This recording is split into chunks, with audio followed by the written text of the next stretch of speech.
कालू, मेरे प्यारे पति कालू, आपको कुछ पता भी है? अपना बेटा गोलू कौवा लंदन से पढ़कर हमारे पास आ रहा है।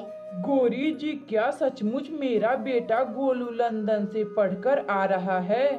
कालू जी, अपना गोलू लंदन से एमबीए कर कर आ रहा है। वह बोल रहा था कि माँ, आऊंगा तो बड़ा बिजनेस करूंगा।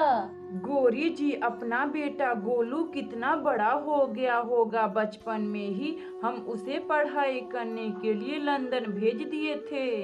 गोरी कवि और कालू कौवा अपने बेटे गोलू कौवा के बारे में बातें कर रहे थे। इसी तरह रात गुजरती है।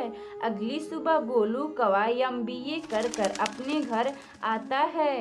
अरे गोलू बेटे, तुम लंदन से एमबीए कर कर आए हो। तुम यहाँ कौन सा बिजनेस करोगे? पापा, मैं यहाँ पानी पूरी बेचूंगा। लंदन में पानी पूरी बहुत बिकता था, यहाँ भी पानी पूरी खूब बिकेगा। वाह मेरे बेटे गोलू, यह बहुत अच्छा आइडिया है। जंगल में तुम पानी पूरी का दुकान खोलना, सभी पक्षी तुम्हारे ही दुकान से पानी पूरी खाना पसंद करेंगे।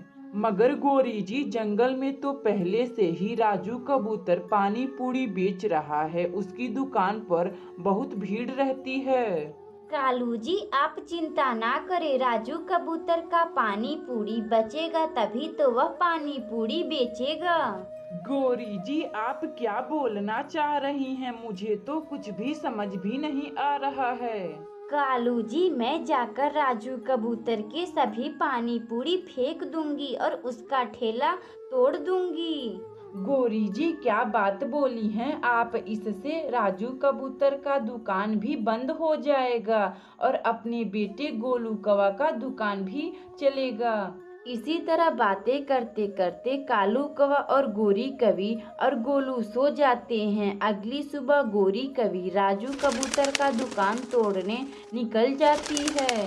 राजू कबूतर, तू यह अपना पानी पूरी का दुकान बंद कर दो, वरना मैं तेरा पानी पूरी का दुकान तोड़ फोड़ दूंगी। गौरी, देखता हूँ यह तुम मेरा पानी पूरी का दुकान कैसे तोड़ती हो। राजू कबूतर गोरी कवि को दुकान तोड़ने से मना करता है, लेकिन गोरी कवि कहाँ मानने वाली थी। वह राजू कबूतर का पानी पूरी का दुकान तोड़ देती है।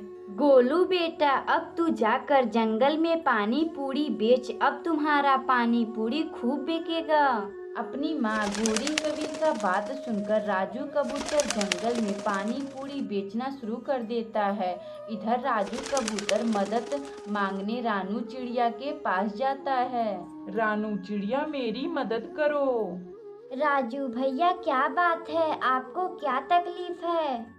रानू चिड़िया, जंगल में अपना पानी पूरी का दुकान खोला था, मगर गोरी कवि आकर मेरी पानी पूरी का दुकान तोड़ फोड़ दी है। राजू कबूतर भैया, आखिर क्यों गोरी कवि आपका दुकान तोड़ी है? चलिए, मैं उससे बात करूंगी। फिर रानू चिड़िया और राजू कबूतर गोरी कवि के पास आते हैं। गोरी जी, आपने राजू कबूतर भैया का पानी पूरी का दुकान क्यों तोड़ दी है? इन्होंने आपका क्या बिगाड़ा था? रानू चिड़िया, मेरा बेटा गोलू कौवा लंदन से एमबीए कर कर बिजनेस करने आया है। वह पानी पूरी का दुकान खोला है। इस राजू कबूतर के दुकान की वजह से हमारे बेटे गोलू कौवा का पानी पूरी बिक नहीं रहा था, इसलिए मैं राजू कबूतर का दुकान तोड़ दी हूँ। गोरी जी, आपको ऐसा नहीं करना चाहिए। इन्होंने बहुत मेहनत से अपना दुकान खोला था। अगर आपके बेटे की पानी पूरी अच्छी होगी तो लोग उसके पास खुद ही जाएंगे। रानू चिड़िया और कबूतर भैया, मुझे माफ कर दो। अब मैं आज से किसी का ठेला नहीं तोड़ूंगी। उस दिन से कालू कौवा का पूरा परिवार पानी पूरी बेचकर खुशी खुशी रहने लगता है। अगर आपको यह कहानी अच्छी लगे तो वीडियो को लाइक करें और चैनल को सब्सक्राइब करें और बेल आइकन को दबाना ना भूलें। हमें कमेंट बॉक्स में बताएं कि हमारी कहानी आपको कैसी लगी। दूर किसी जंगल में कालू कौवा और गोरी कवि साथ में मिलजुल कर के रहा करते थे। कालू, मेरे प्यारे पति कालू, बरसात का मौसम आने वाला है। हमारा यह घर बहुत पुराना हो चुका है। आप जाइए, घर बनाने के लिए लकड़ी इकट्ठा कीजिए। गौरी जी, इस जंगल में लकड़ियाँ कहाँ मिलेगा? कालू जी, आप जाइए, जंगल में कहीं लकड़ियों का व्यवस्था कीजिए। आपको जरूर कहीं लकड़ियाँ मिल ही जाएगा। गौरी जी, मैं अभी जाता हूँ और अपनी पत्नी गौरी कवि के लिए लकड़ियाँ लेकर आता हूँ। कालू कौवा फिर एक लंबी उड़ान भरता है। उसी जंगल में राजू कबूतर सूखी लकड़ियाँ तोड़ रहा था। अरे, मैं तो अपना रस्सी लाना भूल ही गया। मैं अभी जाकर अपने घर से रस्सी लेकर आता हूँ। इधर राजू कबूतर रस्सी लाने निकल जाता है। उधर दूसरी तरफ कालू कौवा आ रहा था। अरे वाह, यहाँ कितनी सारी लकड़ियाँ गिरी पड़ी हुई है। मैं इसे उठाकर अभी लेकर अपने घर चलता हूँ। फिर कालू कौवा सभी लकड़ियों को गांठ बांधकर अपनी पत्नी गौरी कवि के पास आता है। गौरी जी, ये लीजिए लकड़ियाँ, मैं जंगल से ले आया हूँ। कालू जी, बहुत ही अच्छा, बहुत ही अच्छा। जो आपने इतनी अच्छी अच्छी चुन चुन कर लकड़ियाँ लाई हैं, मगर आप इतनी जल्दी कैसे लकड़ियाँ लाए हैं? गौरी जी, मैं जंगल में गया था। मुझे वहाँ किसी पक्षी का लकड़ियाँ तोड़ी हुई दिखाई देती। मैं उसे चुरा कर ले आया हूँ। कालू जी, बहुत खूब, आप जो जंगल से लकड़ियाँ लाए हैं। कालू कौवा और गौरी कवि इधर गप्पे मार रहे थे। उधर राजू कबूतर रस्सी लेकर अपनी लकड़ियों के पास जाता है। मेरी सभी लकड़ियाँ कहाँ चली गई? मेरा सभी लकड़ियाँ कौन चुराया है? राजू कबूतर अपनी लकड़ियों को ना देखकर वह रोने लगता है। फिर राजू कबूतर अपनी लकड़ियों को पूछने के लिए उल्लू के पास जाता है। उल्लू उल्लू, मेरे प्यारे दोस्त उल्लू, मेरा लकड़ियाँ चोरी हो चुका है। आपने मेरी लकड़ियों को चुराते किसी पक्षी को देखा है क्या?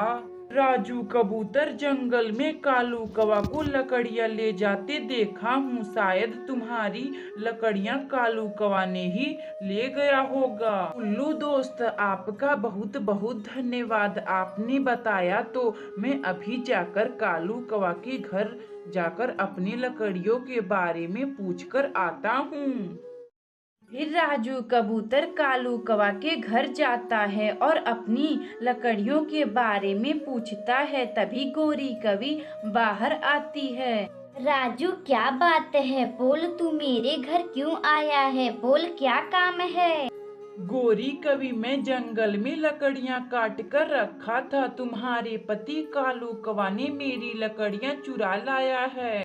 राजू कबूतर, तेरी इतनी मजाल कि तू मेरे पति कालू कौवा को चोर बोल रहा है। चल भाग यहाँ से।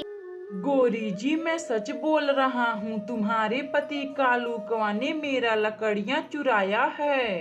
गौरी कवि और राजू कबूतर के बीच में बहुत बातें होती हैं। फिर थक हार कर राजू कबूतर वहाँ से चला आता है।